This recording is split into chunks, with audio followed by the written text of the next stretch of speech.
My name is Sophia Reed, and I'm 28 years old. I live in Seattle now, but 6 months ago I flew back to Chicago for my brother Logan's wedding at the Peninsula.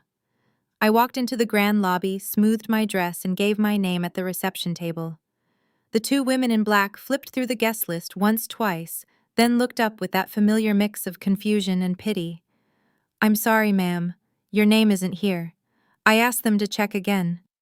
They did. Still nothing. 400 guests were expected inside, but apparently I wasn't one of them. I stepped away from the table, pulled out my phone, and dialed Logan. The call connected to the sound of champagne glasses clinking and string music in the background. "Logan, it's Sophia. My name isn't on the list." Silence for a beat, then his voice cut through cold and clipped. "You really think you'd be invited?" The words hit hard, but I kept my tone steady.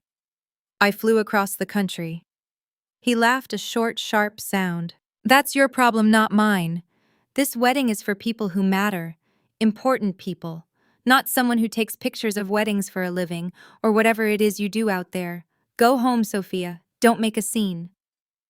I stood in the middle of the marble lobby, surrounded by guests in designer gowns and tailored suits, streaming toward the ballroom, and felt the old familiar ache settle in my chest.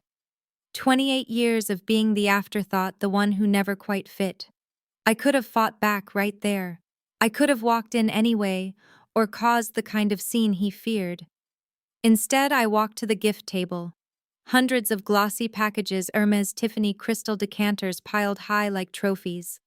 I set down my small silver box with a white ribbon, tucked a simple card under it, "To Logan from your sister Sophia," and turned away. I didn't look back. Hours later, when Logan reached for that box in front of 400 guests and lifted the lid, his perfect day shattered. His phone lit up with my name over and over. I never answered. Sometimes the people who are supposed to love you the most are the ones who make you feel the smallest. If you've ever felt that way in your own family, you know exactly what I'm talking about. Stick with me. This story gets real. I grew up in a 3-story house in Chicago's Gold Coast. The kind of address that opened doors before you even knocked. From the outside, it looked like the perfect family, wealthy, respected, the sort that summered in Lake Geneva and donated to the right causes. Inside, though, the rules were simple. Logan came first. 3 years older, he was the one who got the attention, the praise, the everything. Bigger bedroom with lake views, new clothes every season, piano lessons that actually happened, soccer tournaments where both parents showed up with cameras and cheers.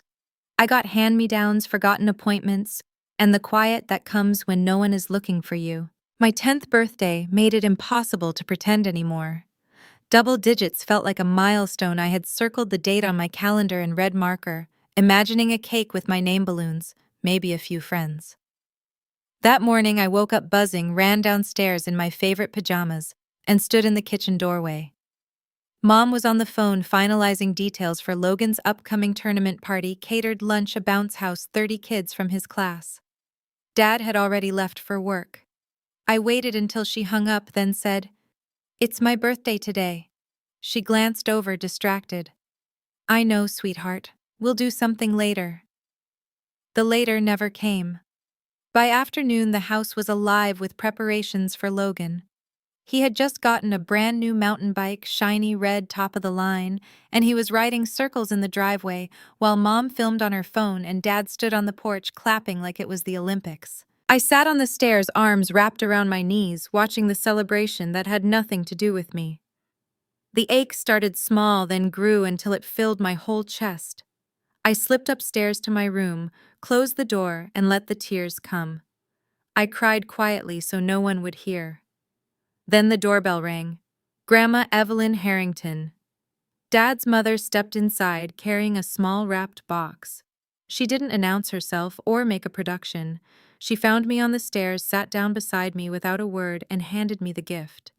Inside was a leather-bound notebook with thick cream pages and a slim silver chain holding a tiny antique locket that had belonged to her own grandmother.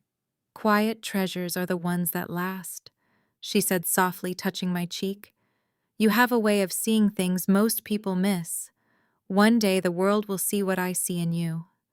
She stayed with me for an hour, just the two of us. She asked about the stories I scribbled in secret, the drawings I hid under my mattress, the dreams I never told anyone else. No one came looking. When she left, she hugged me tight and whispered, "Keep that notebook close. Write down the things no one else notices." I went to bed holding it against my chest, the locket warm against my skin, feeling seen for the first time in my life. That was the first time I realized I was invisible in my own family. And it hurt more than I can describe. 8 years later, on my high school graduation day, I stood in the kitchen in my cap and gown, the black robe still stiff from the rental shop, holding the folded speech I had rewritten 5 times. The ceremony started at 2, and I needed them to leave by 1 to get decent seats near the front. I cleared my throat and said, "Graduation is today. We should head out soon." Mom sat at the table scrolling through emails. Dad hunched over his laptop reviewing spreadsheets. Neither looked up. Mom spoke first without turning her head. "Sweetheart, something came up." Dad finally glanced over, eyes flicking to his watch. "Logan has a networking event with one of the top firms downtown. It's a huge opportunity for his career, we can't miss it." The words landed heavy, but I tried again. "It's my graduation." Dad's voice stayed flat, matter-of-fact. "Event planning isn't a real career, Sophia. Maybe you should consider business school like your brother. Something stable." Logan leaned in the doorway, arms crossed, smirking just enough to make sure I saw it. No one corrected him. No one said, "We'll make it work." I stood there in the robe that suddenly felt too big, diploma folder creased in my grip, waiting for the moment someone would change their mind. It never came. I walked out alone, took the L train to the school auditorium, and sat in the back row until my row was called. When the principal announced Sophia Reed, I crossed the stage, shook hands, accepted the diploma, and scanned the sea of faces. Only one pair of eyes met mine, Grandma Evelyn in the front row, clapping so hard her hands turned red, her smile wide and fierce like she was cheering for the whole world. After the ceremony, she found me outside under the oak trees, took both my hands and said, "I'm so proud of you, my girl. Don't let anyone convince you your path isn't worth walking." I hugged her tight, the only person who had shown up when it mattered. She drove me home in her old sedan, the radio low, neither of us saying much until she pulled into the driveway. "You don't have to stay where you're not valued," she said quietly. I nodded, throat tight. That night, the house was quiet, Logan out celebrating his own event, Mom and Dad at his dinner. I packed 2 suitcases in my room, folded the few things that mattered, and left the rest behind. I didn't write a note. I didn't say goodbye. I called a cab from the corner, took the red-eye bus to O'Hare, and bought a one-way ticket to Seattle with the money I had saved from babysitting jobs. As the plane lifted off and Chicago shrank below me, I felt something loosen in my chest. Not rage, not sadness, but release. I had spent 18 years hoping they would notice me. They never did. So I stopped hoping. I left that night without saying goodbye. Sometimes walking away is the only way to start breathing again. For the next 10 years in Seattle, I built everything alone, starting as an assistant hauling lighting rigs and folding chairs for a tiny event company that barely paid rent.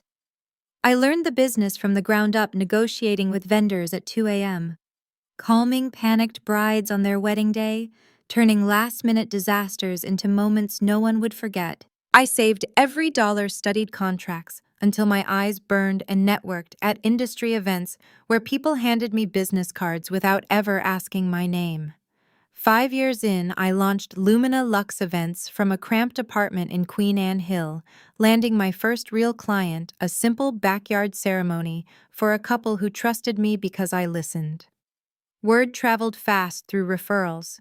Soon, I was designing corporate galas, charity auctions, and elite weddings with budgets that would have made my early bosses laugh. Last year, we cleared $4 million in revenue. A team of 12 worked out of an office with views of the Sound, and our waitlist stretched 18 months. I turned down celebrities because we were already booked solid. I kept it quiet. No social media bragging, no family updates. To them, I was still the sister who left town and never made it big. Logan called every few months, always the same script. He would open with his latest win, senior marketing director at 29 Corner Office, overlooking the river, closing seven-figure campaigns, engaged to Brooke Caldwell from one of Connecticut's oldest families. Every call felt like a performance review, where I was the audience and he was the star. One evening last fall, I was reviewing final proofs in my office when the phone rang. "Sophia, you won't believe this," he started, voice thick with satisfaction. "Brooke and I locked in the Peninsula for the wedding. 400 guests, custom Vera Wang, the works. Mom and Dad are throwing us an engagement dinner next month. Immediate family only, obviously." I watched the city lights flicker through the window. "Congratulations, Logan," he chuckled. "Thanks. At least one of us made the family proud, right? You're still doing those little event gigs out there in Seattle." The words cut clean familiar, the same casual dismissal he had used since we were kids. I felt the heat rise in my chest, the urge to tell him that my little gigs generated more revenue than his entire department, that my clients included names he would recognize from magazines, that I had built something unbreakable without a single dollar from home. I could have listed the awards on my shelf, the thank you notes from senators, the fact that Luminilux had become the go-to for Pacific Northwest elite. Instead, I swallowed it all. "I'm doing well," I said calmly. "Happy for you both." He didn't ask how. He never did. The call ended after a few more minutes of his updates, and I set the phone down. I looked around the office, framed features on the walls, a team that believed in me, a business I had grown from nothing. For years I told myself their opinion didn't matter anymore. I had proof it didn't. Hearing him say that after all these years, it still stung, but I had learned to keep my silence. Until the call came that changed everything. 6 months ago, on a Tuesday morning, I was finalizing a contract in my Seattle office when the phone rang with an unfamiliar Chicago number. The voice on the line was measured and kind. "Miss Reed, this is Alexander Brooks, your grandmother's attorney. I regret to inform you that Evelyn Harrington passed away last night." The words hit like a sudden drop in temperature. Grandma Evelyn had been fading slowly, but I had convinced myself there would always be one more conversation, one more chance to say thank you. I booked the next flight out and landed in Chicago that afternoon. The funeral took place at a historic church in the Gold Coast, the pews filled with hundreds of artists she had quietly funded, scholars she had supported, friends who knew her generosity had no strings. I chose the third row, sitting alone, while Mom and Dad stood in the front, accepting condolences, Logan beside them, in a tailored black suit. Between embraces and murmured sympathies, their whispers carried to me. "The Harrington collection," Logan said under his breath. "Have you asked the lawyer when we can take possession?" Mom replied sharply. "Later. Not here." I stared at the polished casket, listening to them inventory her legacy like assets on a balance sheet. She deserved reverence, not calculation. As the service ended and people drifted toward the doors, Mr. Brooks approached quietly. "Miss Reed, if you could stay a moment. Your grandmother left something specifically for you." He guided me to a small side office, closed the door, and placed a manila envelope on the table between us.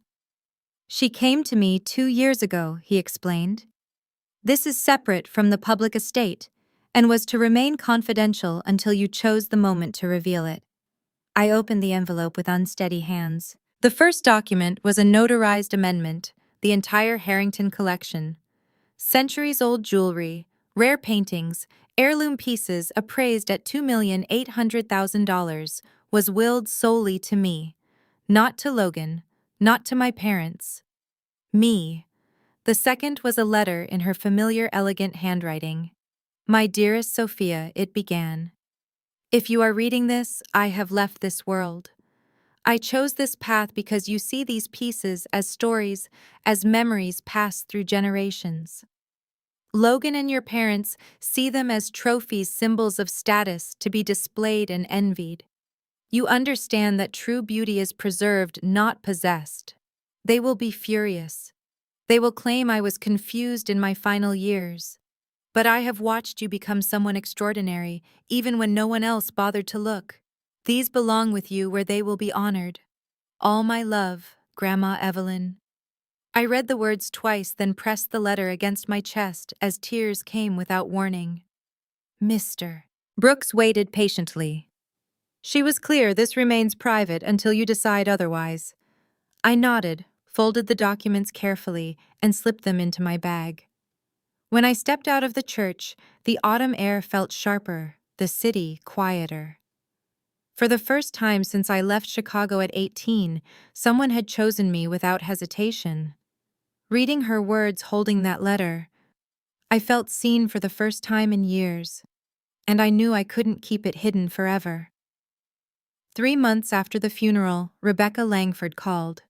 She had been Grandma Evelyn's confidant for 4 decades and one of the most sought-after wedding planners on the East Coast, the kind who orchestrated events for old-money families without ever raising her voice. Her tone was warm but deliberate when she spoke. "Sophia, it's Rebecca. I hope this isn't a bad time." I told her I had a moment. She didn't waste words. "Your brother Logan signed with Lumina Lux Events last week for his wedding. He and Brooke fell in love with the portfolio, called it elegant, understated exactly their vision. He has no idea the company belongs to you." The information landed like a quiet detonation. Logan had hired me without knowing. The contract was already executed, $15,000 non-refundable deposit wired, dates locked for the Peninsula, Chicago. Rebecca went on. "Your grandmother would have smiled at the symmetry. She always believed truth has its own timing. The agreement is ironclad. You decide how or if you fulfill it." I thanked her and ended the call. For hours I sat at my desk, staring at the digital copy she forwarded, Logan's signature bold at the bottom. Brooke's name typed neatly as bride, every detail of the day planned around a company I had created from scratch.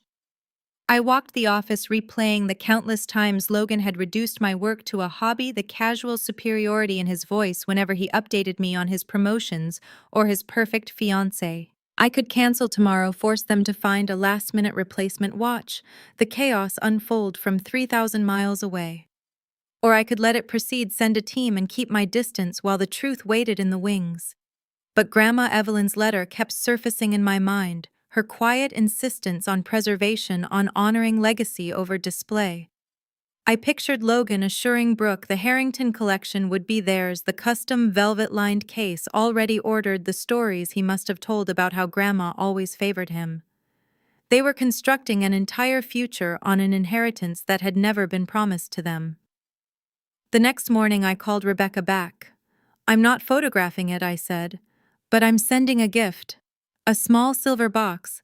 Make sure it's placed on the table with the others." She agreed without hesitation. "I'll see to it personally." That evening I assembled the contents, a certified copy of the Dichuk Amendment, Grandma Evelyn's handwritten letter, a single photograph of us together at her favorite gallery opening, and the Lumina Lux contract, with my name as owner and proprietor, printed clearly on every page. I tied it with a white ribbon and wrote the card in simple black ink, "To Logan from your sister Sophia." I booked a one-way flight to Chicago for 3 days before the wedding. As I sealed the box and placed it in my carry-on, uncertainty pressed against my ribs. Would this force him to see me? Or would it only confirm every low opinion he already held? Would Brooke question the foundation of their future? Or would she blame me for ruining her day? I boarded the plane anyway, the small silver box resting on my lap like a loaded promise. I sat on that plane, wondering if delivering the truth would heal anything, or just break what little was left. Sometimes the hardest choice is the one you make alone. The night before the wedding, I landed in Chicago under a heavy sky that pressed down on the city like an unspoken warning. I took a cab directly to the Peninsula, the hotel rising against the dusk, with its polished marble entrance and uniformed doormen who nodded politely as I walked past. I wore a simple navy dress, nothing flashy, nothing that would draw attention before I was ready. The small silver box sat inside my purse, light in weight, but heavy with everything it carried.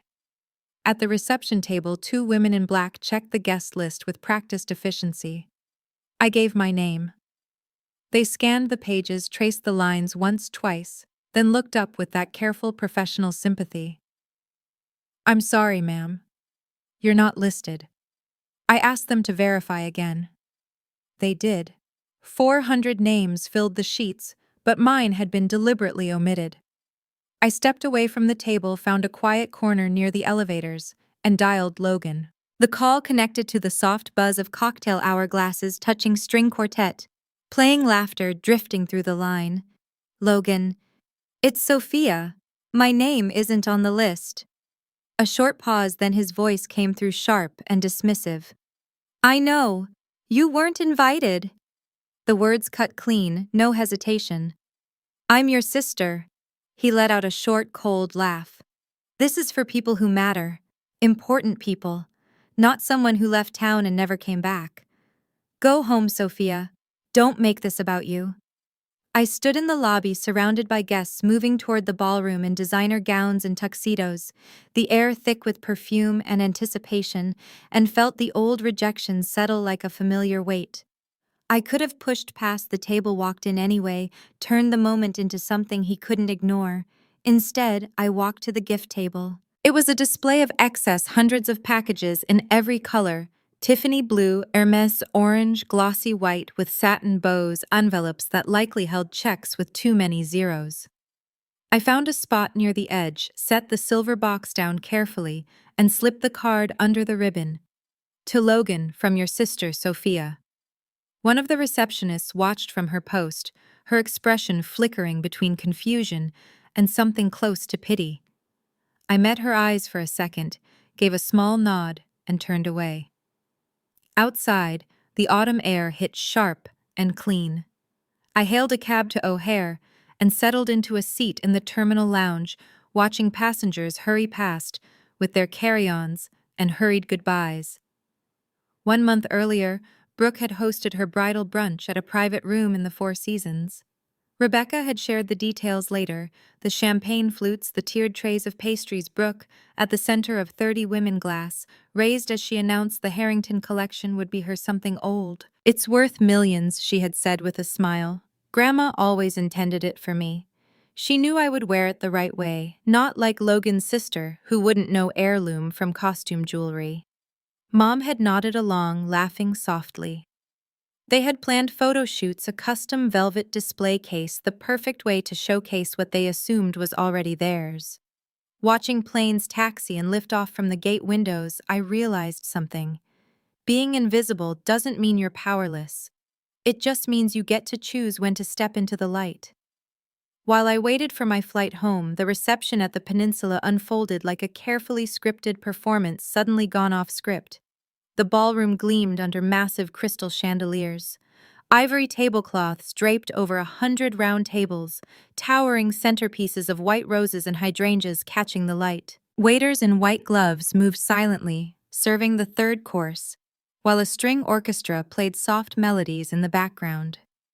400 guests, Chicago's most connected families, Brooke's hand-picked circle, Logan's business network, filled the space with laughter and clinking champagne flutes.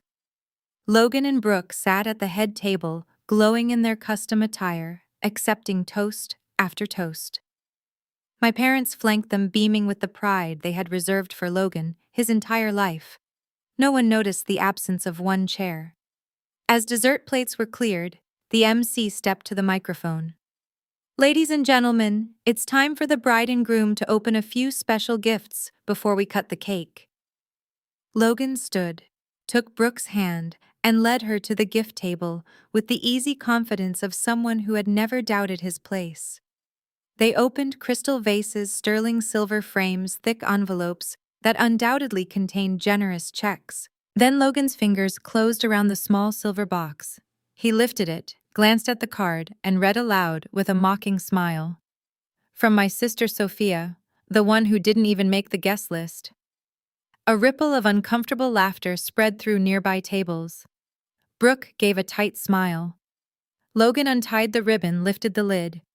Inside lay the notarized amendment to the will, Grandma Evelyn's handwritten letter, the photograph of us at her favorite gallery, and the Lumina Lux Events contract with my name as owner, printed in bold at the bottom. His face went blank, then pale. He unfolded the document slowly, eyes darting across the legal seals and his grandmother's unmistakable signature. Brooke leaned in. "What is it?" Logan couldn't speak. The letter slipped from his fingers and floated to the floor. Mom pushed through the crowd to the head table. "Logan," he shoved the papers at her. She read color draining from her cheeks. "This isn't possible." Logan's voice broke. "It's dated 2 years ago, before she got sick." Whispers erupted around them. Guests nearest the front caught fragments. "Harrington collection $2,800,000 willed to Sophia." Brooke snatched the contract, read my name, then stared at Logan. "You hired her company?" Logan looked at the box as if it had betrayed him. Rebecca Langford stepped forward from the shadows where she had been directing staff. "If I may." The room hushed instantly. She took the amendment from Logan's trembling hands, glanced at it, then spoke clearly enough for the nearest tables to hear. "This is authentic. I witnessed Evelyn sign it 2 years ago." She was lucid, determined. "She told me exactly why." Brooke's voice rose. "Then tell us."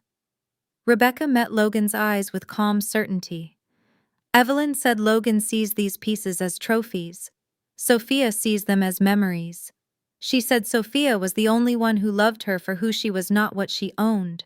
The silence that followed was deafening. Someone nearby definitely started recording on their phone. Logan turned to Brooke. "This doesn't change anything." Brooke's face hardened into something cold and final. "What else have you lied about?" Logan opened his mouth, closed it. The ballroom felt smaller, the air thicker. The video hit TikTok that night and exploded Logan's stunned expression. Rebecca's words, Brooke's question, the murmurs about millions in jewels that weren't his. By morning it had millions of views, comments flooding in with every variation of quiet revenge and family facts checked. The fallout was swift and merciless. Logan's firm called an emergency meeting the following week. The public scandal made him a liability with key clients. He was let go quietly, his corner office emptied before the weekend. Brooke canceled the honeymoon, packed her things, and moved back to her family's estate in Connecticut. Her parents' old money, who valued reputation above all, issued a brief statement citing fundamental differences and cut all ties with the Reed family. Mom and Dad found themselves quietly excluded from the social calendar they had spent decades curating. Invitations dried up, dinners were canceled. Whispers turned to silence in their circles. My phone lit up with missed calls and messages, Logan's number over and over, Mom's texts demanding I explain, Dad's voicemails thick with anger. I turned it off. I flew back to Seattle, walked into my office the next morning, and kept building Lumina Lux without looking back. I chose myself, and for the first time, I felt truly free. If you've ever had to draw that line with family, if you've ever walked away to protect your peace, you understand why some doors stay closed. And that's okay. Sometimes the strongest thing you can do is let go. Thank you for staying with me through this. If this story hit home for you, share a piece of your own below. I'd love to read it. Thank you all for taking the time to watch the video. If you found this story meaningful, don't forget to leave a comment, sharing your thoughts, and subscribe to the channel so you don't miss any upcoming videos.